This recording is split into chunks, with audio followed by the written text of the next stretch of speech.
So I have been dying at all now that Travis Kelce is going to the Super Bowl. Oh, yeah. It has stirred up really just like the MAGA crowd and all the kind of like basement dwelling incels. Like they are riled up, and it is just so ironic and hypocritical. Yeah. And which is just like kind of par for the course for I feel like that that crowd. Yeah. Are we surprised? No, they don't. Are we disappointed? Yes. Yes.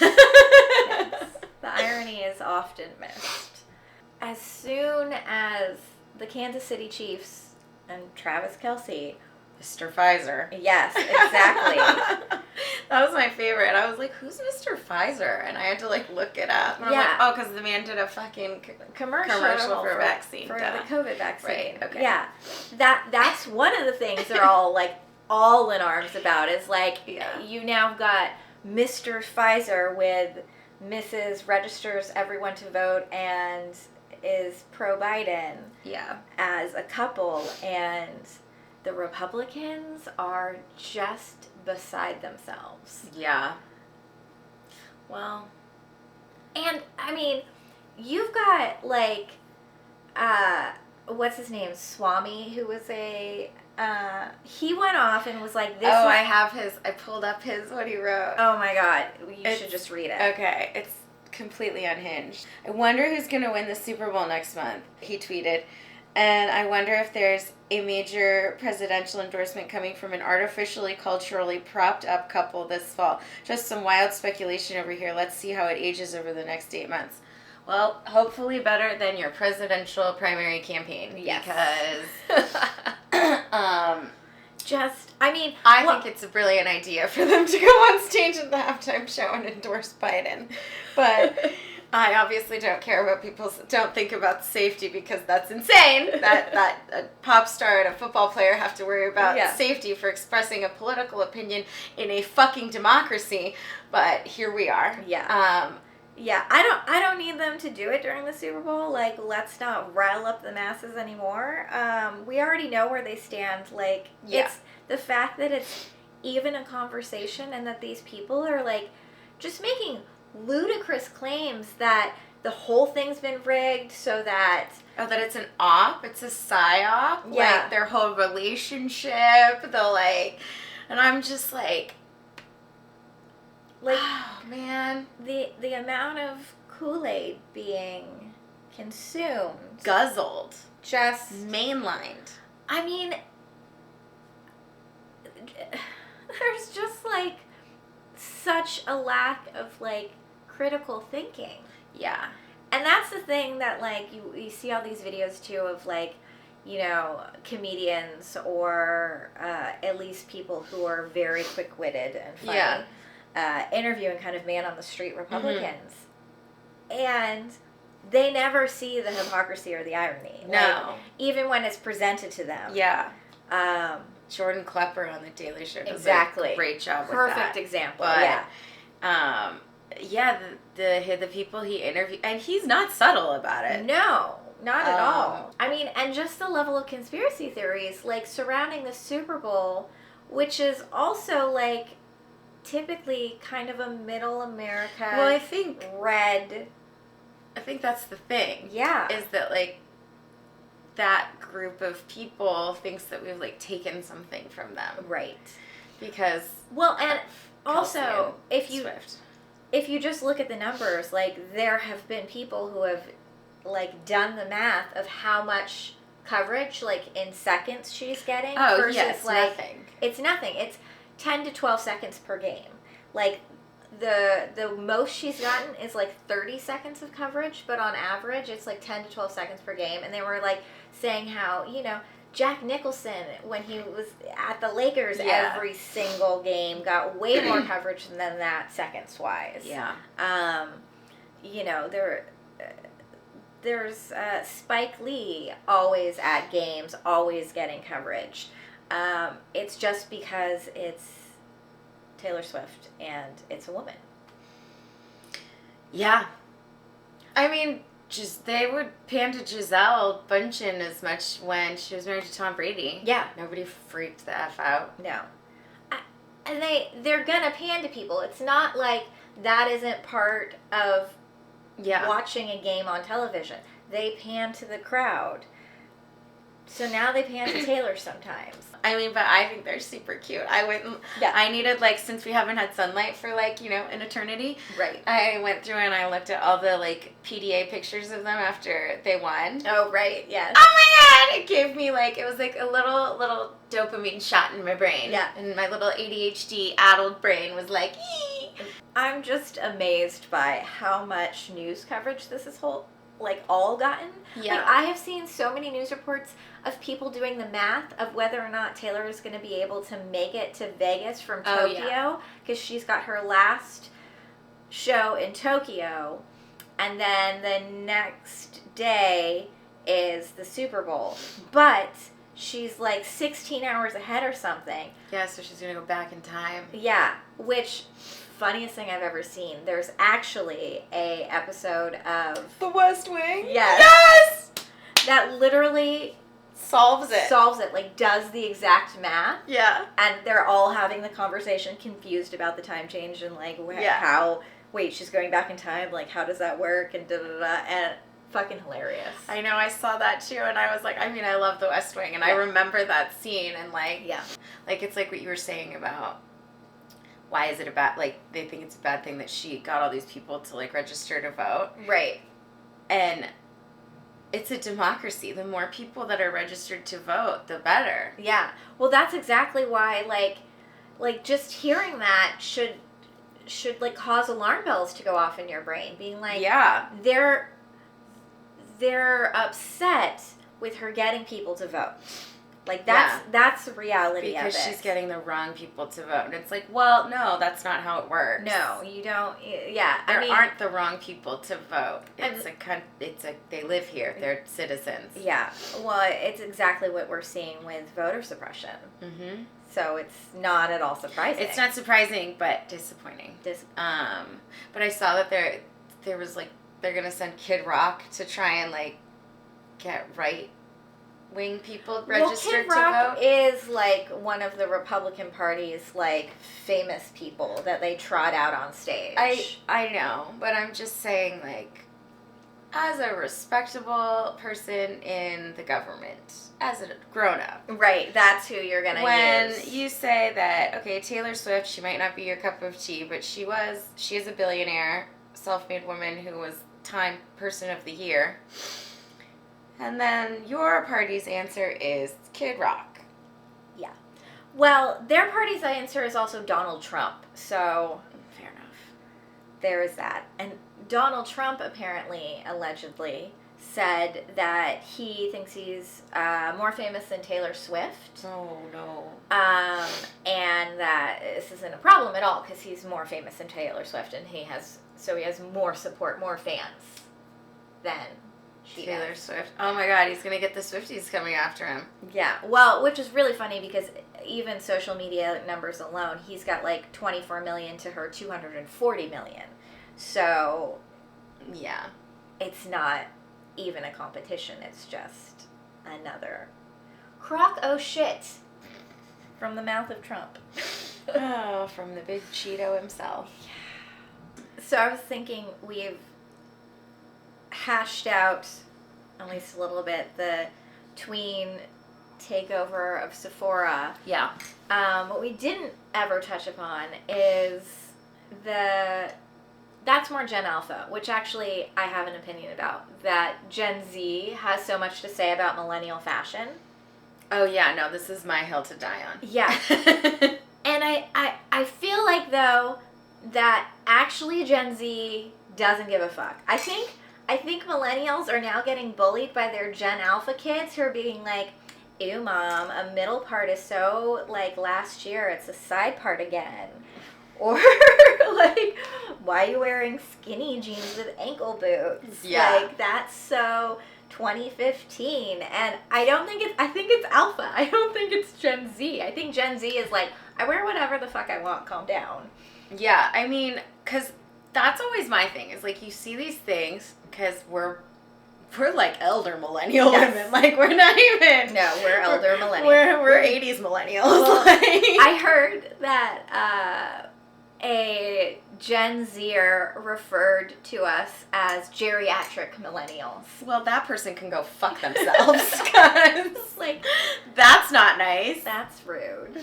Yeah. When your filler starts falling at age 37, bitch, call me a geriatric then. Yeah. Like, what? No. Look at these cheeks. They're natural. Damn it.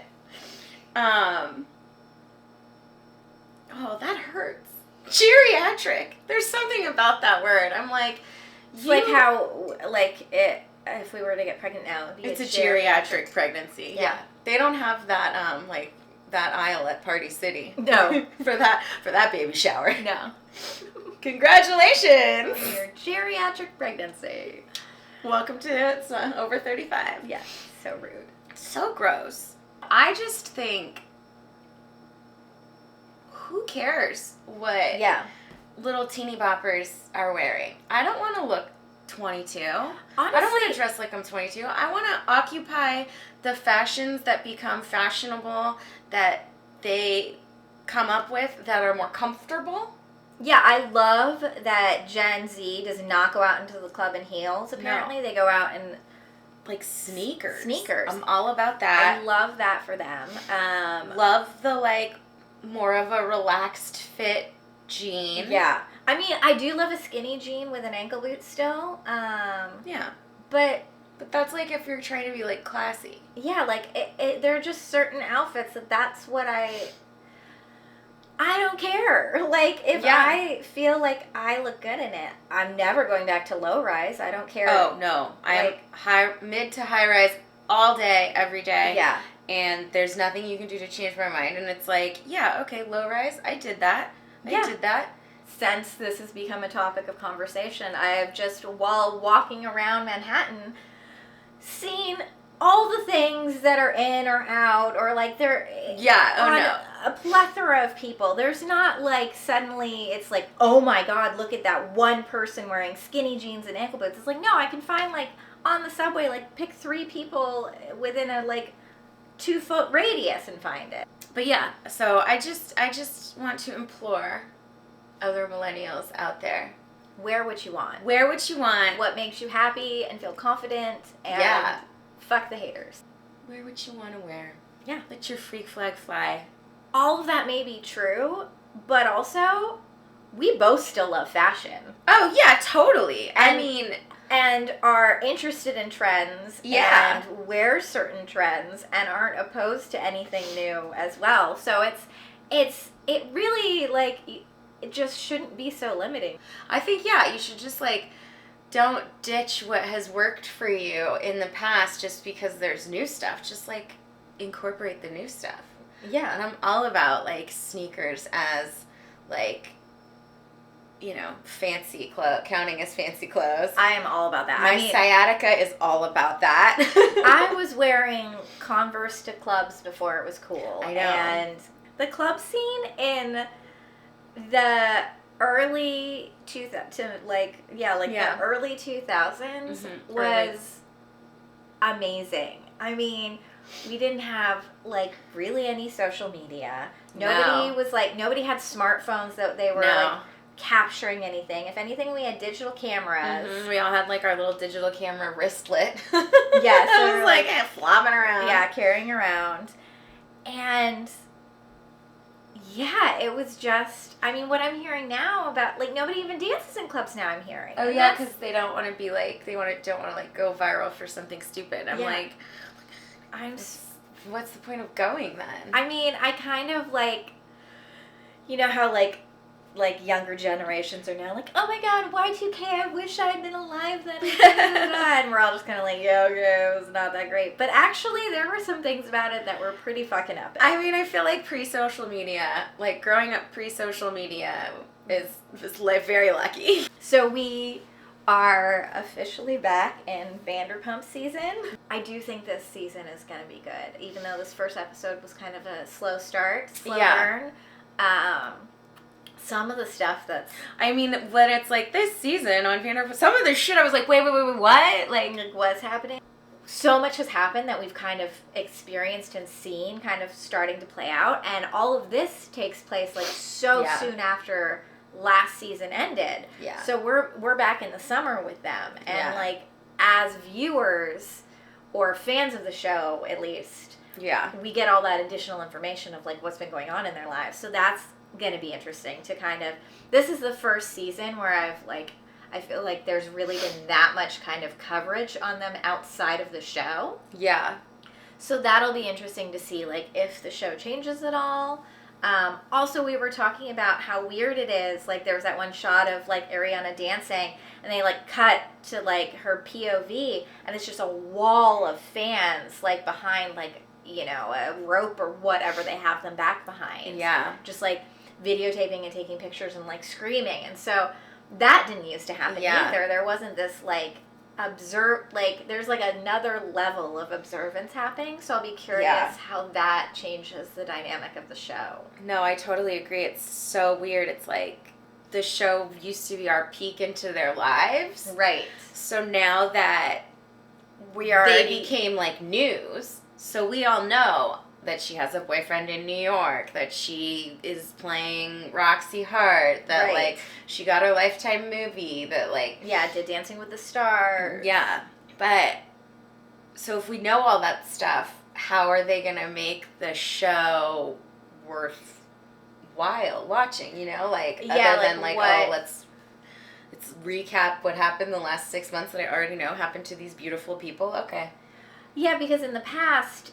they were under contracts to keep things under wraps. But now that there's, like, this audience live watching and videotaping it and putting it out on the internet, there's no way to keep it, like, contained and secret. Yeah, so I'm just, it'll be interesting to see how they navigate that. Yeah. Like, just from, like a reality television, like, production standpoint. Well, and just, like the evolution of the medium. Yeah. Well, that goes right into, that's actually interesting because we were talking about this the other day, the evolution of the medium and Cruise Talk. And how Cruise Talk is kind of the first, maybe the first self-created reality show that has no production attached to it. That there are some brands that have, like, attached to influencers that are, you know, now paying them for content. But it's not really altering the content that we're seeing. Yeah. And we have, like, kind of key players in it who, you know, who are aboard the ship, who have, you know, like, what was his name, Nat or Mark Sebastian. He had gone on for, like, a leg of the trip. There's another influencer who's Australian who's about to get on for the Australian leg of the trip. So there's this, like, self-created reality show that, like, hundreds of thousands, if not millions of people are consuming directly on TikTok. Well, we're already seeing the crossover of having, like, comedians who gained fame via social media who are then getting work as comedians, like, full circle.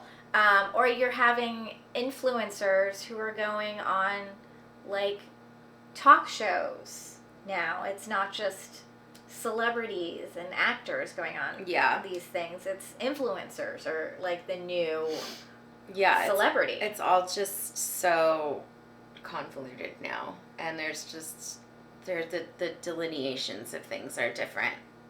So, Rachel. Yes. A.K.A. Raquel. Yes. Did not come back. Right. And I just think it's really interesting because she's, like, they obviously, like, mentioned her. Right. But she's not on this season. Yeah, and they talk about that she's not coming back. Yeah. But it's just really interesting to me because now she has this podcast that she's doing. Right. And so she obviously still wants to, like, occupy that space of, like, celebrity and fame. Yeah. And so I just think it's really stupid not to come back if that's what you wanted to do. I feel like, I mean, I don't know her. I don't know what she's going through. Mm-hmm. But there has to be some sort of level of delulu happening. That she thinks that she has a level of fame that she can branch off and do this on her own. But she doesn't. I mean, time will only tell. I don't think she does. I don't think she does. She's just going to fade away. Or she's going to try to stay relevant, and she's going to realize that it's not something she can do on her own, and she doesn't have the fan base that she thought she did, or the support that she thought she did, and she'll come back on the show. Yeah, that's kind of what I was thinking, like when... I mean, it could be several seasons down the road. Yeah. Because we've seen that on all of these shows. Yeah, like, people come back, like, 10 years later. Yeah. Especially with the Housewives. Yeah. So, I just think it's interesting to, like, I totally understand being like, dude, everyone in the world thinks of me as a frickin' homewrecker. I want to go stick my head in the sand and, like, disappear and not do this anymore. Because she could do that. And that's absolutely an option. But that's, like, not what she's doing. No. So that's what's confusing to me. Or not confusing, I guess. But, yeah, it's just, like, it just seems kind of... I mean, it just kind of speaks to her saying one thing and doing another. Like, I don't think... Yeah. That, you know, her saying that she wants to just kind of go away is true, because she wouldn't be putting herself out there continually. Yeah. I'm kind of excited for the Vanderpump drama to be back. I am too. I mean, there's people. I've just never seen so many pretty people so upset about stupid bullshit. It's just... And just frapping their lives. This was my whisking motion. Yeah, I got that.